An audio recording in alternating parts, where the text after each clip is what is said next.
Hello, ladies and gentlemen. Welcome to the second developer notes video.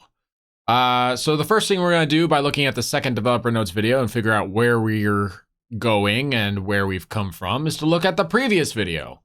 And talking about the future, I was talking about making PDFs, I was talking about automating my social media, getting LLCs, making icons, stream overlays, yada, yada, yada.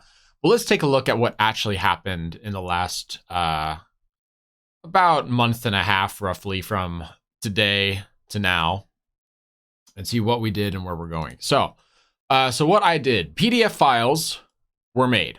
I made two PDF files. One was for how to create content and the method of growing as a content creator. And the other PDF file I made was based on the business side of YouTube and Twitch, basically how to make money as a content creator, how to turn this into a living from a hobby.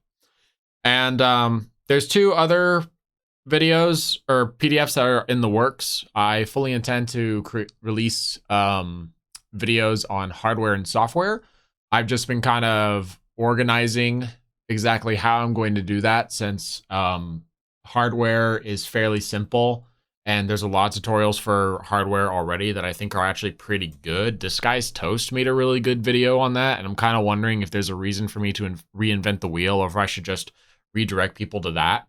But I guess I should put a little bit of effort into the hardware section, since I did make a plan earlier for some of that hardware to be shown off in a affiliate link as an additional source of income. So yeah, I'll make it.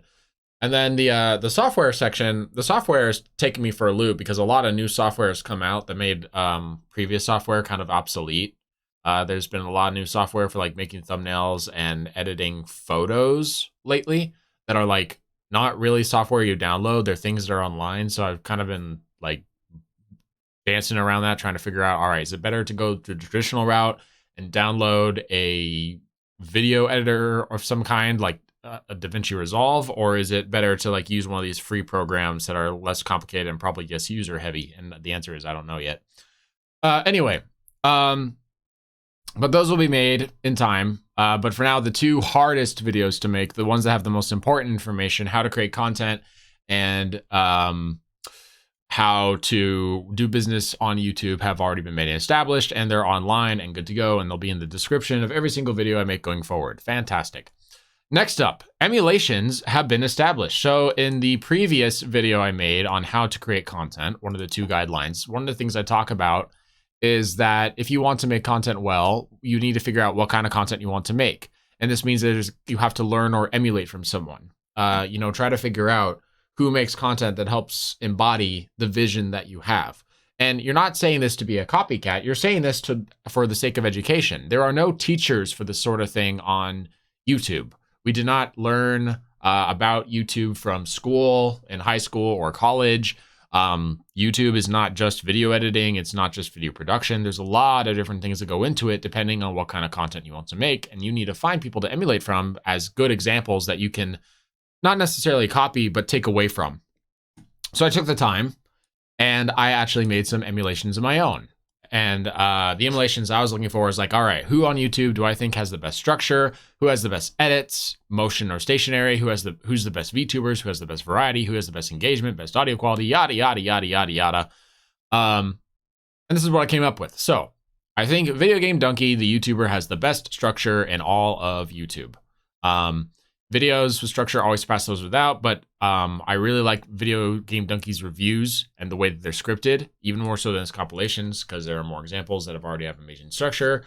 I'm not going to read all these off one at a time, but basically, Video Game Donkey's videos are really good at conveying value. And I've often said that a content creator's skill is determined by the value you can convey from a video and your ability to get people to want to cycle through more of your content. And one thing I observed when watching Video Game Donkey is that there's dozens of videos on YouTube where other people will be react Andies for the stuff that Donkey puts out.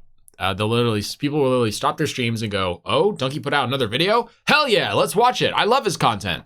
And that's kind of my ideal. I want to make content that's so good that people will just stop their lives to rush to see what I upload. So of course I'm going to analyze and learn from this guy.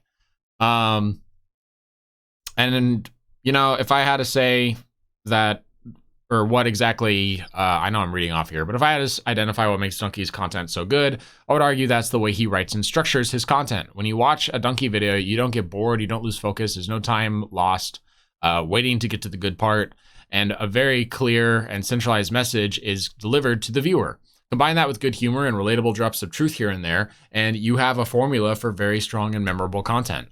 Part of my enjoyment from Donkey's videos comes from my ability to relate to what he's talking about. When he reviews a game I played or educates me on something like video game voice acting, I tend to laugh more and receive more value than when he plays a game I know nothing about or simply don't have an interest in. That's not only true for Donkey, but for any YouTuber or streamer that I follow. There might be someone out there who makes amazing Star Wars videos, but since I couldn't care less about Star Wars, I'm never going to view or subscribe to their content. Moral of the story, know your subject and your audience when you make videos with scripts. That's this kind of truth referencing is the same kind of appeal that exists on internet memes. So of course, it's going to have an impact to those communities. That's actually a good line. I think Donkey is like the video version of internet memes.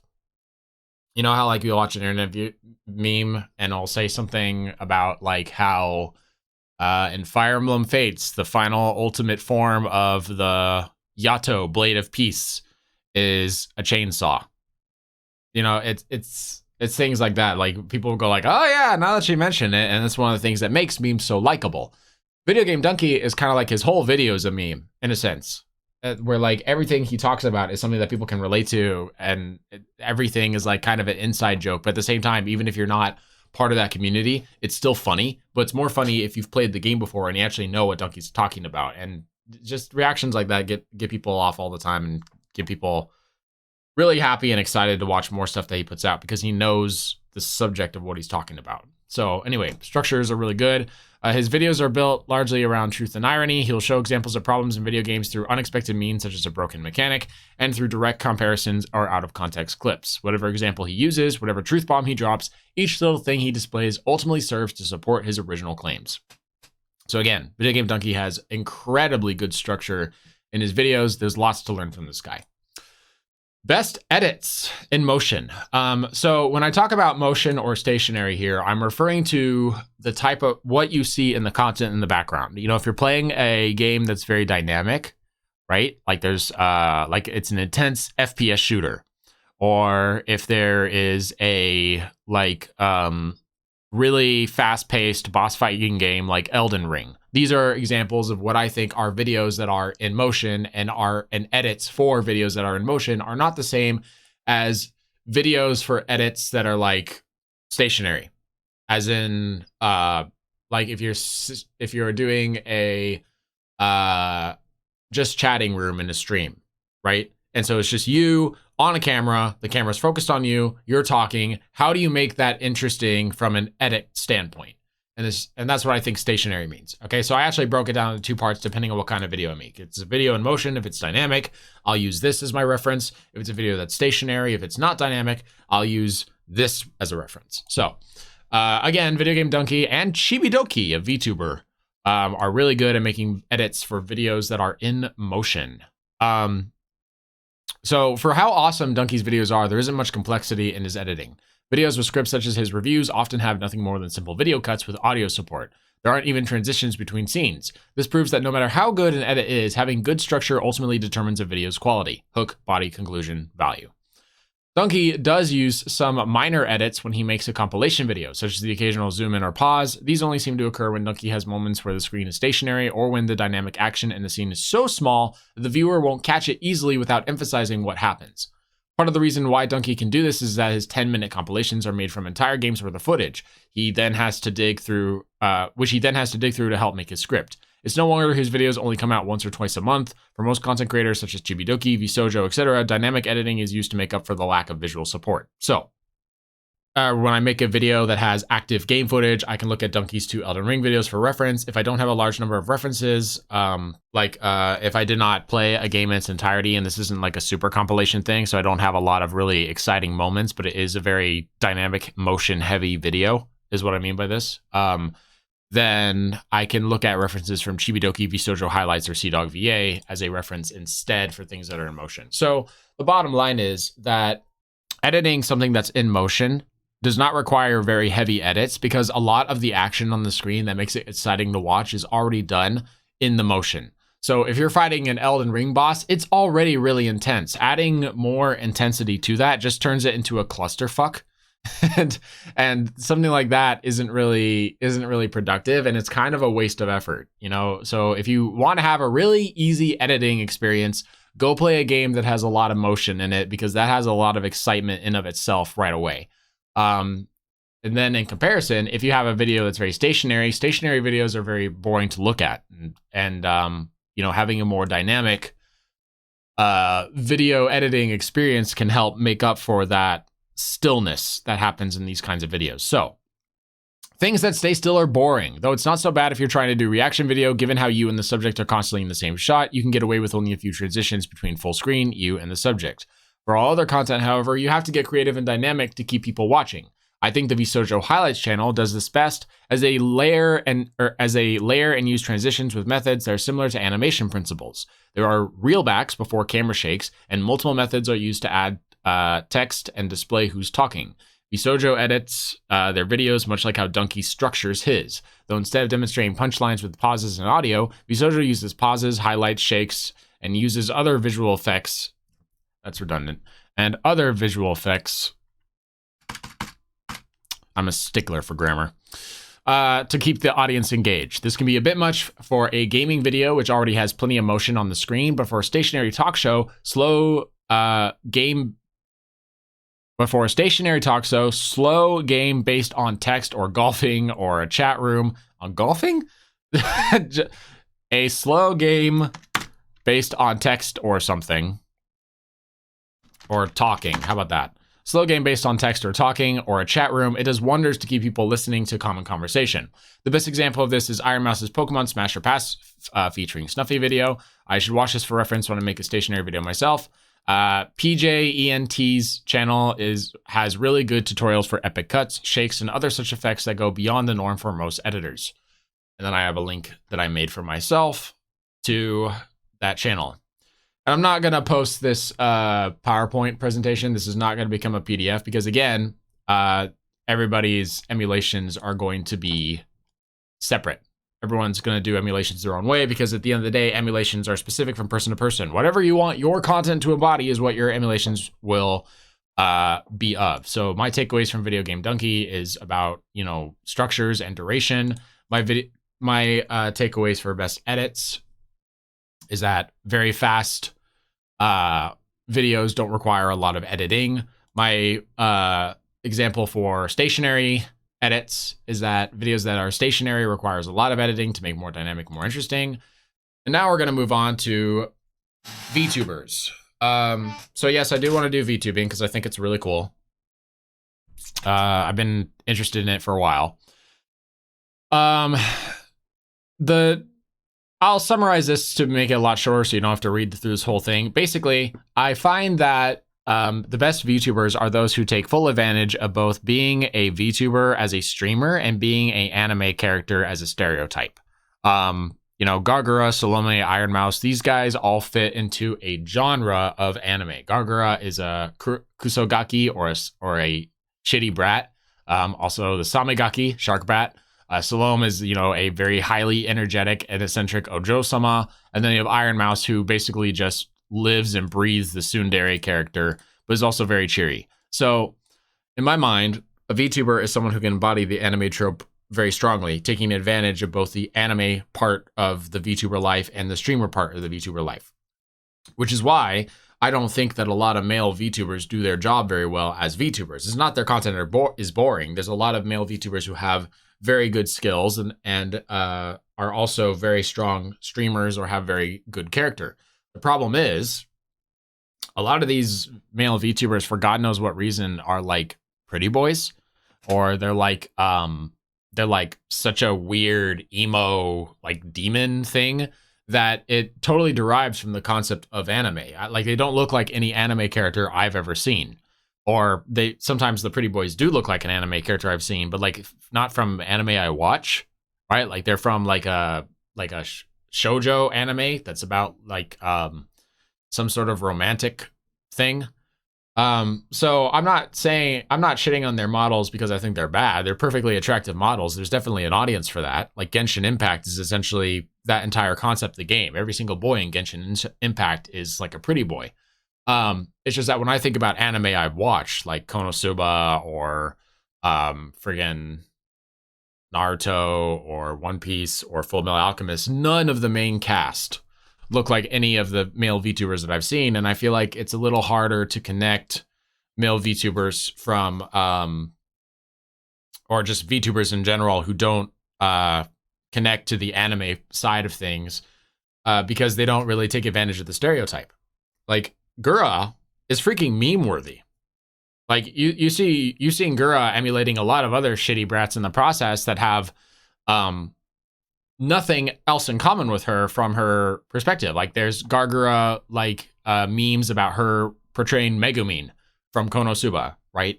There's Gargura memes or little comics about her doing these things that you see in video games as like a smaller character.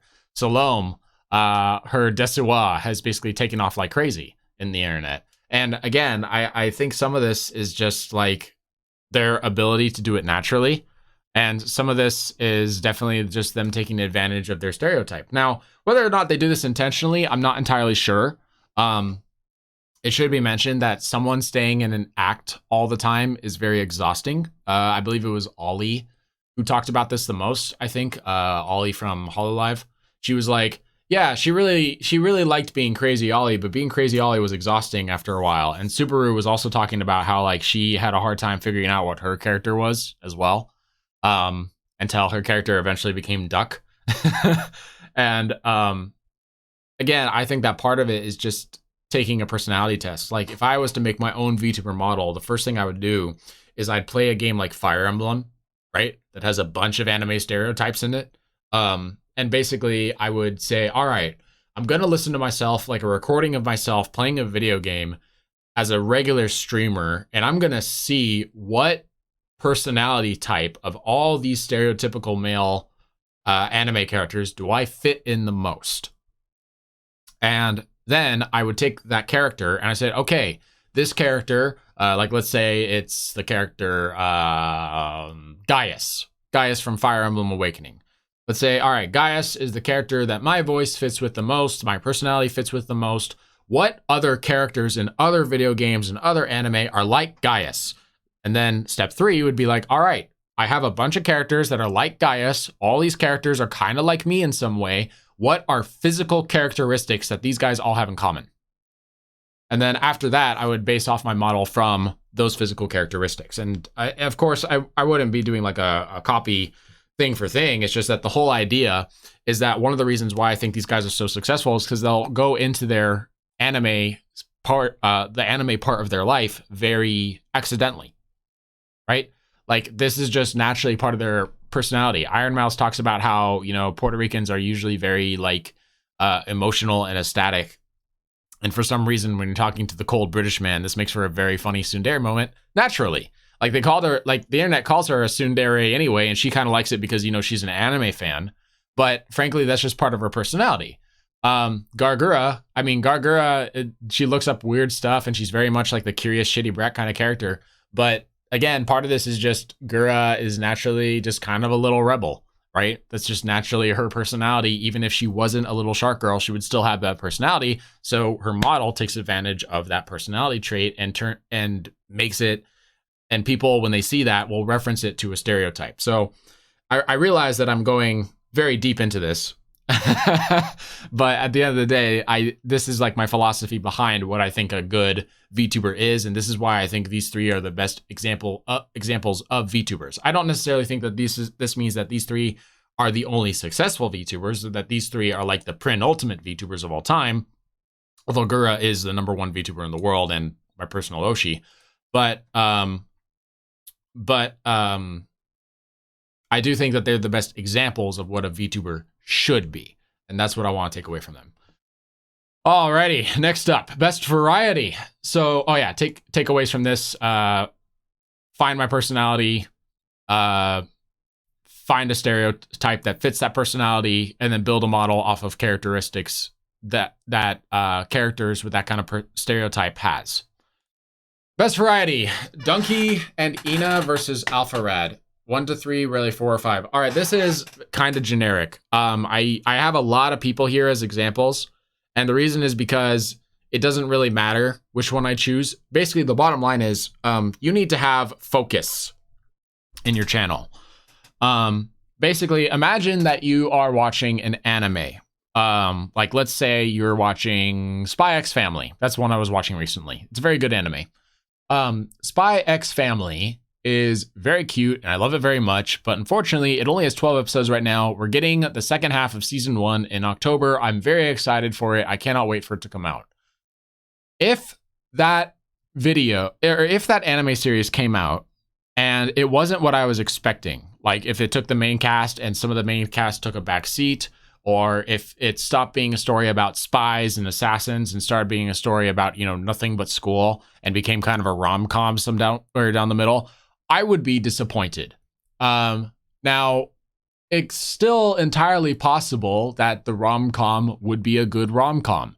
It's still entirely possible that even if the show was no longer about spies and assassins, or if they derive from that subject, the show would still be good. It doesn't change the fact that I'd still be disappointed, even if it's good content, simply because I had a expectation that wasn't met. And one of the things we talked about in my content creation is that when you create content, when people are referencing from you or look at your thumbnail, they have an expectation which you then have to meet. Otherwise, they end up feeling a bit disappointed.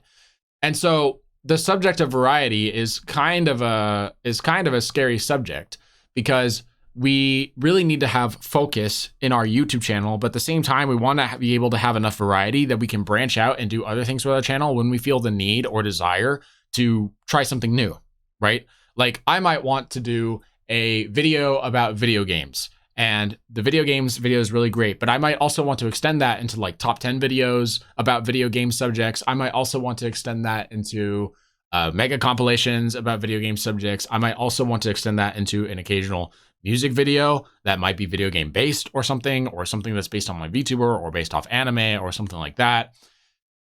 And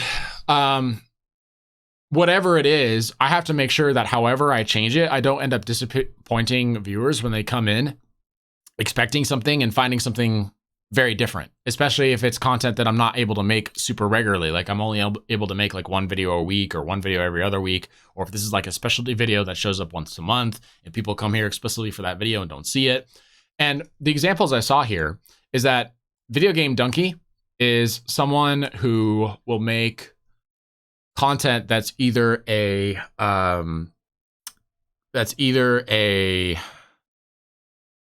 critique, you know, a critic, or he will make videos that are basically just compilations of him doing things, right? Just a regular compilation video of him playing the game.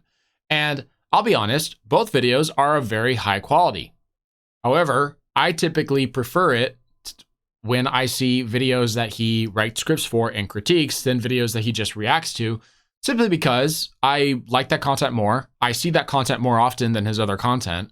And the content that he scripts for and makes reviews for is a lot fresher, newer, and more interesting than the content that's a, you know, mega compilation reaction. We see a ton of those on the internet already. Seeing something with structure is very new, very fresh, and feels very good to watch. So in comparison, AlphaRad used to make videos that were about Smash Brothers. And Smash Brothers was like, the Smash Brothers videos were very funny. They're very good. And he did a lot of those for a long while. And then occasionally he would drop in with like a Pokemon video or a mega compilation or a supercut or something in between. And this would also be very good. And then he'd go back to the Smash Brothers. And I wouldn't mind it when he dropped in like a video other than a Smash Brothers video every once in a while, simply because the video was, first of all, of very good quality, better quality than the Smash Brothers videos, actually. And the second reason I liked it so much is that it was something that only popped up every once in a while. It didn't interrupt his main content. So eventually, when he stopped making this style of content, when he started making content for like live, I guess what you would call it is live action footage, where it's like him at a theater or him doing this, that, or the other thing, like in a restaurant. I felt a little disappointed because the thing that originally got me to his channel, the thing that originally got me to watch him was, you know, the Smash Brothers and the mega compilation videos that I had grown to love up to that point. Now, that's not to say that the new content is bad. It's actually that new content is quite good. It's just that it was a little disappointing seeing content that I wasn't expecting to see when I arrived. And that's a risk that of course everyone has to take when they change direction in their videos. But the bottom line is, we have to decide what direction I want to do for my channel. What do I want to embody? You know, how exactly do I want to make myself so that I can have variety, but at the same time not deviate too far from my thing. So here's what I wrote. I want to make art. I want to stream games. I want to take time for more ambitious projects in between, from animation to music. I also want to make a Fanimation channel that's separate, where I do fan animations for people I follow like Gura. Lastly, I want to make videos that everyone will be eager to watch like Donkey. That's 3 consistent videos: art, games, Donkey, and 2 secondary ones: big side projects and Fanimations. So basically, my idea is I'm going to make 5 different types of content. And of those 5 different types of content, one of those different types of content is going to be something that's in its own category, something that's going to be on a completely separate channel. Oops. Something that's going to be in its own separate channel. And in another category, this should be yellow. And another category, the big side projects, are things that are only going to show up like once a month or once every other month or something. They're not something that's going to show up extremely periodically. So technically, that's only 3 types of content that I'm breaking down, which is going to be art, streaming, and high-end weekly content. And so in the end, Donkey, Gura, and Ina have much more comfortable amounts of variety than someone like Alpharad, who let variety change the focus of his channel. So basically, the goal is, if you want to change up your channel and add new features, fine. But don't forget the thing that I said earlier when I was making the how to create content video, where I talked about, you know, if you deviate too far from your original content, people end up being disappointed or leaving, not because your new content isn't good, but because it's too different from the stuff you originally make, and your channel loses its focus and it ends up becoming a different channel. That's what I learned. That's the takeaway. So next up, best engagement. I think the best engagement is Doug, Silvervale, and yes, Gura. Although I think that Doug and Silver especially have really high engagement, even more so than Gura, although Gura's very good at it. So basically, Doug and Silvervale are 2 content creators who are really good at interacting with their audiences. Doug involves his audience with all of his content, while Silvervale just talks to her chat. Both methods are effective and let the chat get excited in different ways, but I, for one, don't think that I want to constantly have my chat determine the outcome of my content like Doug does. Gura and some Vsoja members will sometimes use their audience to review or audition odd things such as Room, Pop-Tarts, etc. It's nice to take a break from gaming every now and again. So basically, Doug, if you don't know, Doug will make videos that are like, he'll program something into Python or another programming into his computer that basically lets his chat take control of his video game, right? So his chat will like type right in the chat. And what will happen is that the video game character of the video game he's playing will actually turn to the right. And basically he'll set up a challenge of like, all right, chat, you all have to guide me to the exit or something like that, or complete a race in this level. Like, his whole channel is based around that sort of thing, around various programming stuff. So then Silvervale does a lot of just chatting segments that are very good and healthy for a channel. Just chatting segments are extremely important for streamers in order to connect with an audience on a deeper level, because the advantage of streaming, as we all well know, is that you are able to directly engage with the audience who's a fan of you, and it feels really good when you send when you send someone a chat, someone you admire, and that person like actually responds to it, even if it's just a brief moment. Like, just responding to a comment that you write, if there's someone that you're a fan of, can just like highlight your day. They can highlight your week. And so Silvervale is very good at this because she has a lot of time that she sets up for just chatting segments, and she'll show off models, and she'll talk to her chat very directly, and she'll sometimes make surprises for the chat or make presents for them. I think Silvervale and a lot of the members of Vtubers are very good at this sort of thing. And again, Gura will send out the occasional contest when she's bored of playing video games. Maybe bored is not the correct thing, but like she likes variety. So Gura will do this thing where it's like, all right, send me pictures of your room so I can judge your room, or send me pictures of your various snacks you like so I can test some snacks, right? You know, she'll do stuff like that. And that in itself is also an interesting type of engaging content where basically the audience is engaged with the performer more, or is engaged with the streamer more than if they were just watching you play the video that you dictate and you don't really involve your audience's opinion at all. So between the three of these people, I think I'll go with the Silver Veil route, only really involving my chat's activity when I need a poll or when I do a special event.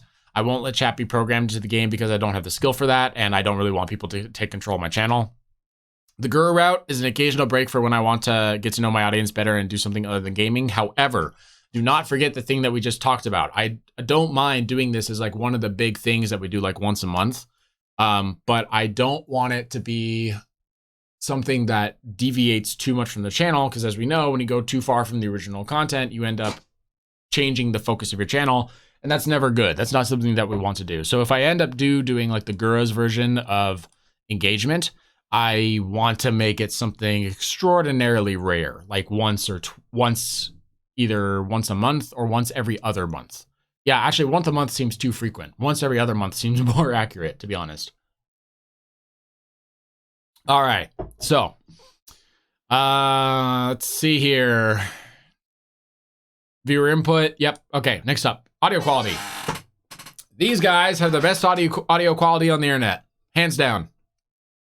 I actually know a lot about audio quality already. I'll talk about that in the software setup.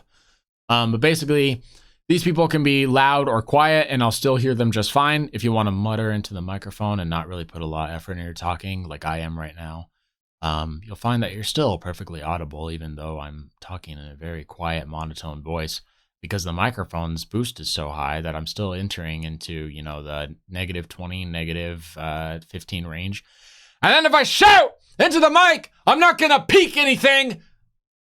And yeah, that's just how good audio should sound. So, you know, the mics are perfectly set up to remove background noise without removing or clipping out claps, whistles, or other such sound effects, which you can get while playing with the mic.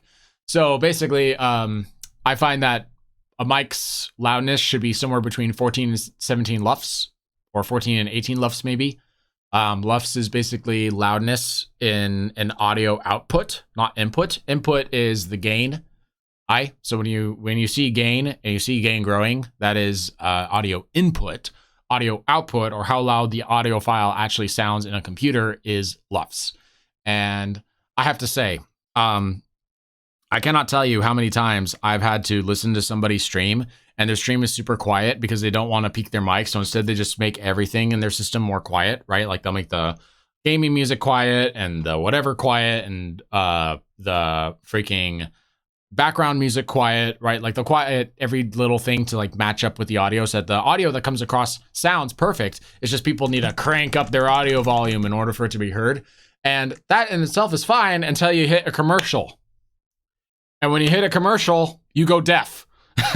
You go deaf because the commercial is so loud, because the commercial is set to proper like audio levels and like the microphone was not, and it just drives you crazy. And so one of the things I definitely had to do first and foremost was figure out how a mic sounds. And I've already done that. So this part is already accomplished. I've already achieved it. So, conclusion for my emulations. What is the direction of my channel? What do I want to embody? Well, I want to make art. I want to stream games. I want to take time for more ambitious projects in between, from animation to music. I want to make a fanimation channel where I do fanimations of people I like to follow, like Gura. Lastly, I want to make videos that everyone will be eager to watch, like Donkey, and I want to make those more regularly than Donkey does. And this is basically a cut copy of what I talked about a little bit earlier when I was talking about best variety. But to put my desire simply, to basically condense all that down to one phrase, what if Donkey was a VTuber who had side hobbies and made his own original art content? I think that's probably the best description I can come up with for my channel, if I try to make a comparison. So basically, here's what I figured. Any weekly video I make should be between 10 to 15 minutes and be about video game stuffs. If the video game is heavily scripted and dynamic, I should do it in the Donkey style. If the video is not heavily scripted, but still dynamic, meaning that's still a very, very motion heavy video footage, but doesn't have a script, irony still works, so I should still do it. And the donkey style, maybe with a tiny bit of VSojo mixed in, but frankly, the donkey style is perfectly good enough for dynamic video editing. If the video is not heavily scripted and static, I should do it in the VSojo style. And at the end of large playthroughs, I should make a supercut that's about half an hour to 2.5 hours in length. Stream about 3 to 4 days a week and build it around my weekly video. 2 to 3 days should be about weekly video footage, with 1 day being about art, music / hobby. This can be used for the occasional Fanimation, or it can be just for practice. I actually made a schedule, which we'll talk about next. Fanimation channel does not have any due date for its projects. It's just a side thing that I do. I should not worry about the Fanimation channel as my main thing when it's just something I do for fun. Work on other things in the background. I can practice for music videos, a new model, etc. These large projects should have scheduled time each week for me to work on them, typically on days I'm not streaming. So basically, I should work on a monthly subject each month. Or each week. Temporary. Spend time on off-stream days building skill sets instead of working on large projects. My art, music, and editing skills need work. We'll talk about more of that when we get to schedule. So overall, I'm doing 3 to 4 streams a week, 1 video a week, 1 or 2 big videos per month. Any reactions I do will not count as a weekly video. It'll just be something extra. So basically, if I'm known for playing a video game that I like a lot, like let's say that I play a lot of Nintendo games and Nintendo Direct comes out and people want to see my reaction of it, I'm fine doing a reaction of Nintendo Direct. Reactions are very easy to do. And I'll probably post a reaction because people like to see reactions when they happen. But the reaction's probably going to be largely unedited. And the reaction probably, if I'm going to post something that's unedited and really raw, then I didn't really put a lot of effort into that. And if I didn't really put a lot of effort into that, and it's just a portion of my stream, then there's no reason for me to count that as part of the weekly video. Like, that's lazy. I don't want to be lazy. So if I do a reaction video for anything, first of all, those are going to be super infrequent. They're only going to be related to like video game announcements probably. But if I do that, I'm not going to count it as part of the weekly video. It's going to be its own separate thing. Okay, that was a lot, but we got through that part. Now, let's go back to this document. So business income has been established. We talked about business in the business file, the business PDF. Basically, all I did was I set up PayPal accounts and I got myself accounts at like Redbubble and all the business sites for like selling t-shirts and merch and stuff. And I basically set myself up so that at any time I'm good to go to start making money on the internet, even if I'm not monetized on YouTube yet. And when I do get monetized, I'm prepared then too. So basically, I prepared myself for business. Learning how to use VTubing software. I recently learned how to set up VTube Studio. You can see it right here in my little doc. I compared it to other VTubing programs, such as PRPR Live. I actually think VTube Studio is a little better than PRPR Live, just because I like the way it's set up. Wrong one. That's what I learned from setting up VTuber stuff. Learned how to use Stream Elements. Stream Elements, the software. I learned a bit of how to use it. I'm going to learn more about how to use it today, but I think I have the majority of Stream Elements down and how to make widgets and how to make stuffs. Doctor visits are essentially done. That was a problem I had last time. I had a lot of doctor visits scheduled. Now I visited all my doctors at least once. They've all given me medications. So now I'm following through all those medications. At some point, I'm going to have to go see them again. But for the most part, my doctor visits are over. New schedule has been established. Let's talk about that. So this is essentially what the schedule is going to be like for me. And when you look at this, this is actually really simple. Basically, Monday, Wednesday, Friday is going to be my streaming days. So stream prep, do the stream, edit the stream for video footage later. And it doesn't have to be heavy editing, just enough. So this all together is roughly about 6 hours of work, I'd say. Tuesday, Thursday, work on the weekly video. So the video I need to post in the week. Edit the stream even more than I already have, which is likely going to be part of the weekly video. And work on the big monthly thing when I'm done working on these two for the day. So if these two are about 4 hours, this will be an additional 2 hours. I'm working about 6 hours on Tuesday, Thursday as well. Saturday, more streaming. it's another stream day, but Saturdays are specifically going to be art/skill streams. So these are unedited streams, so I'm not really going to convert into videos. These are just for art and chatting. So like I might draw a art piece, I might do music, I might do whatever. Basically, whenever I want to build a skill, I'll dedicate Saturday to, building a skill and talking to people about skills. Sunday is my day off. I only have one job on Sunday, and that is to make sure that the schedule for the week is ready, and to review any other schedules that may need updating. Like if I need to review the schedule and how I'm going to produce a monthly video, I'll go look at that. But frankly, I just take a little notepad like this, and I basically write down like my objectives for the week. That's it. That's all I do. Now, on the first Sunday of each month, I have an additional task, which is to look back on my prototyping and analytics data and analyze if I'm meeting my own personal goals. So I showed you guys how to use YouTube analytics in my content creation guide. I showed people how to use prototyping. And basically, I'm going to look back at those prototyping files and at the analytics that are inside my YouTube account, assuming that I have enough viewers for it. If I don't have enough viewers, then whatever. And I'm just going to say, hey, is what I'm doing reaching my goal? What videos became very popular this month? What videos were less popular? Why were they popular? Am I doing something wrong? Am I doing something right? Let's just do a little bit of analysis and see what the takeaways are. I may not necessarily act on those takeaways right away. I may not necessarily worry about it if I have a particular drop or rise in viewership. But at the very least, I'm going to look at stuff and see all right, am I on schedule? Good. And then extra, when I make a thumbnail, make a t-shirt design. Basically, part of editing is that every video I make needs a thumbnail. And the bottom line is that when I make a thumbnail, I'm going to make a t-shirt. And I'm going to throw that t-shirt design onto, my teespring.com or Redbubble, the two things I signed up for the business stuffs, and hope that it makes me money. And I imagine that about 200, 300, 1,000, whatever t-shirts in, one of them will get bought, All right, so now that we have that done, what's up next? This is the final frontier, final step of this update developer notes video.